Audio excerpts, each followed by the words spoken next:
You already have enough money to retire. Not someday, not after one more year, right now. And if that statement made you uncomfortable, if your first instinct was to push back, to list the reasons it isn't true, that reaction is exactly what this video is about. Because here is the number that should genuinely disturb you. Roughly 42% of Americans retire earlier than they planned to, not because they chose to, because their body gave out, or their employer restructured, or a health event made the decision before they did.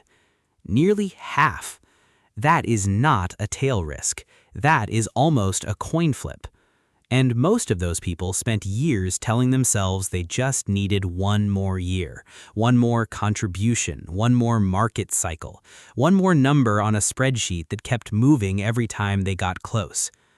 Meanwhile, the IRS quietly placed a provision in the tax code that most financial advisors have never once mentioned to their clients. A provision that can give you penalty-free access to your retirement savings starting the year you turn 55. Not 59 and a half, not 62, 55.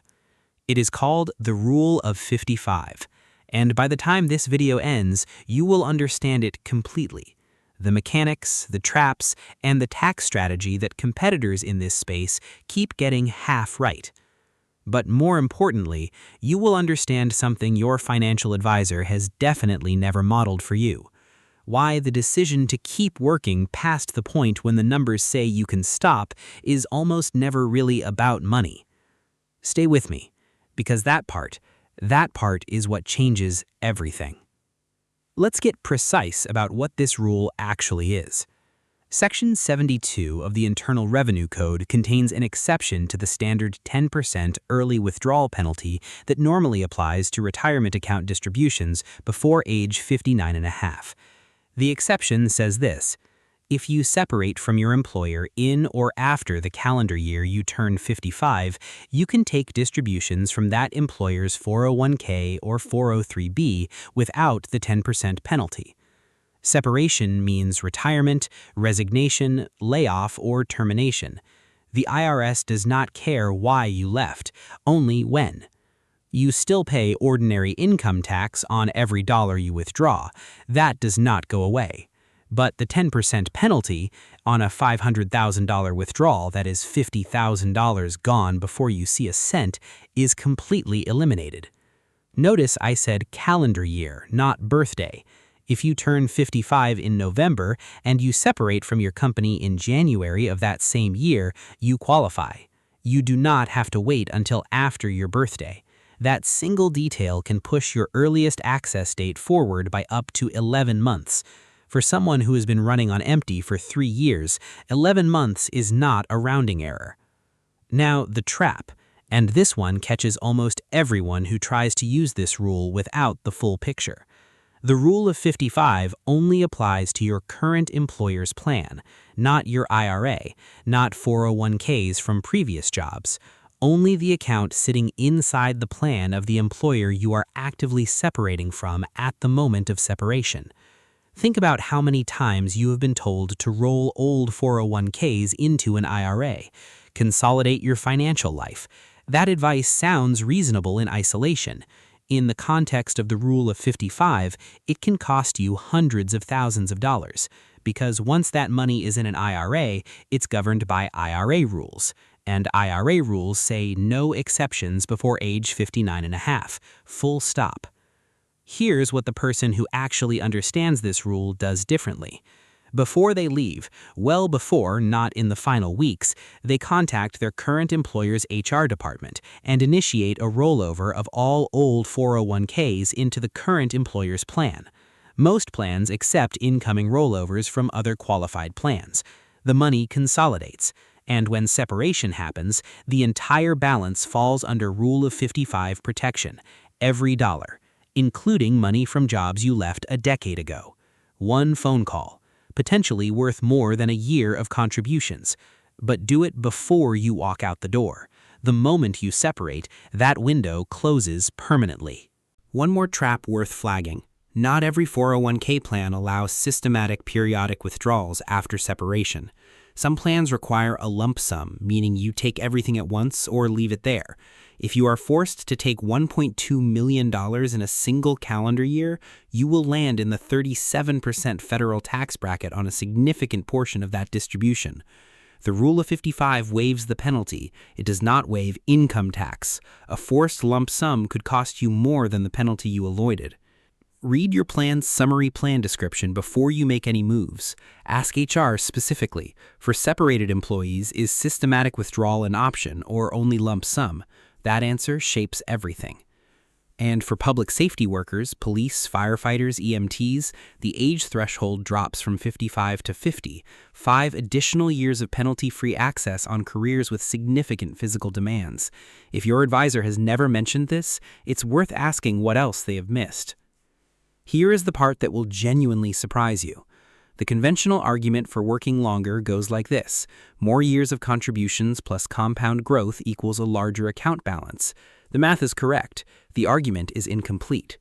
Because here's what happens when you retire at 55, before Social Security kicks in at 67, and before required minimum distributions begin at 73.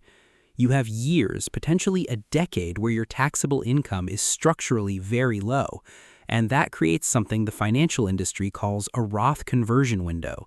It is one of the most powerful tax optimization opportunities in the American tax code, and it is completely unavailable to people who are still employed at a high income. Here's how it works in plain terms. You take money from your traditional 401k and move it to a Roth account. You pay income tax on the converted amount at your current bracket rate. Everything in the Roth then grows completely tax-free for the rest of your life, and your heirs inherit it tax-free.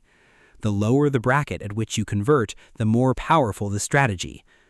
Now here's the sequencing that separates a good early retirement plan from a great one. In your early retirement years, draw from your taxable brokerage account first. Sell appreciated positions. For most early retirees who keep total income below approximately $47,000, long-term capital gains are taxed at 0% federally. 0. Keep your 401k withdrawals modest, just enough to cover the gap, and use whatever remains of the 12% bracket for Roth conversions. In practice, a 55-year-old with $1.4 million in a current 401k, $140,000 in a taxable brokerage, and $68,000 in annual spending could structure their income so their total federal tax bill for the year is under $5,000 on $68,000 of actual spending. Effective rate under 7%. And here is the kicker. Done over a decade, strategic Roth conversions at the 12% bracket, rather than withdrawals at the 22% bracket, which is where most people land once Social Security income starts, can save $15,000 to $25,000 in lifetime federal taxes on a mid-sized retirement account. Your financial advisor's chart showing you'd have more money by working until 65 is mathematically accurate. It's also solving exactly the wrong equation. It does not model the 0% capital gains window. It does not model the Roth conversion arbitrage. It does not model ACA healthcare subsidies, which for early retirees who structure income below certain thresholds are substantially larger than most people expect. The system rewards people who understand the game, and the game, it turns out, sometimes rewards earning less on paper. In about 2 minutes, I'm going to tell you about a woman who had everything she needed to retire at 55, and didn't. What stopped her is the most important thing in this video. But first, I need you to sit with a set of numbers that your financial plan has never once included. Medical researchers describe retirement in 3 phases. The go-go years, roughly 55 to 68 for a reasonably healthy person. High physical capacity, high cognitive energy. This is when you travel, hike, sleep in uncomfortable beds in countries you've always wanted to see, carry your own luggage, and don't think twice about an 8-hour layover somewhere interesting. The slow-go years, roughly 68 to 78, still engaged with the world, but the ambitions scale. Shorter trips, more familiar places, better hotels, earlier bedtimes. And the no-go years, post-78 or whenever chronic conditions accumulate past a personal threshold. You're still alive, possibly for another 15 years, but the retirement you imagined at 45 required the body you had at 58. Here's the actuarial truth. Roughly 1 in 4 men between the ages of 55 and 65 will experience a significant health event that limits physical mobility or functional capacity. By 65, the probability of having at least one chronic condition affecting daily activity exceeds 60%. By 72, it is above 75%. These are not projections of catastrophic illness. These are projections of the kind of limitation that changes what a Tuesday looks like. A back condition that ends hiking, knees that make long travel days a negotiation rather than an adventure. Research on retirement spending confirms this pattern. Spending is highest in the early years, travel, experiences, activity. It drops significantly in the middle years, and it spikes again at the end. But now it is healthcare costs, not experiences. Your spreadsheet has a column for compound growth. It does not have a column for knees. The experiences you value most, the ones that require physical capability, have an expiration date, and that date arrives considerably earlier than the retirement industry's preferred timeline. You cannot buy youth. You cannot buy back the decade you spent waiting for a number that kept moving. Now, the woman I mentioned, she had $900,000 in her current employer's 401k at 54, paid off house, zero debt, annual spending of $60,000. She ran the Rule of 55 numbers herself and confirmed they worked. She could retire comfortably at 55. She had every practical reason to leave. She didn't. She told herself she would feel better with $1 million. She reached $1 million and moved the target to $1.2 million. She reached $1.2 million and adjusted to $1.5 million. Each target felt financially responsible. Each one felt rational. She was not running the numbers wrong. She was running the wrong numbers entirely. Behavioral finance researchers call this the threshold effect. You set a specific financial target, you approach it, and rather than confronting the question the target was supposed to answer, you shift the target upward. Because here is what no financial plan tells you. The job is not just income. For most people who have built a career over 25 or 30 years, the job is identity. It is structure. It is the answer to the question, who are you, that you have not had to think about since your first day of work. Retirement doesn't just change your income, it revokes the answer. And the moving financial target, the one more year, the one more number, is often not financial anxiety at all. It is existential anxiety in a convincing disguise. She was not afraid of running out of money. She was afraid of the question waiting on the other side of the door. She got laid off at 58 in a company merger. The Rule of 55 window was open. 58 is past 55. She was financially fine. The penalty exemption applied. But she lost 3 years she would never get back, and she knows it. The fruit was ripe at 55. She watched it get larger on paper while her window for using it optimally got narrower, and she told herself a story of prudence that was actually a story of fear. The Rule of 55 is more than a tax provision. It is an invitation to ask a different question, not how much do I need, but what exactly am I waiting for?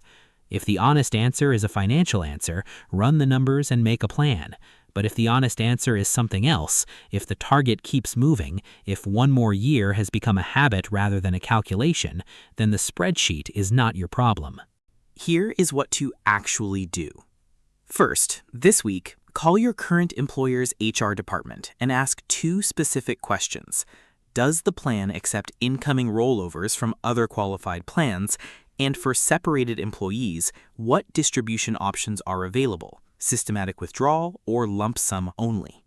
If the answer to the first question is yes, start the rollover process for every old 401k sitting at previous employers. Do it before you are within 1 year of your planned exit. The window closes the moment you separate.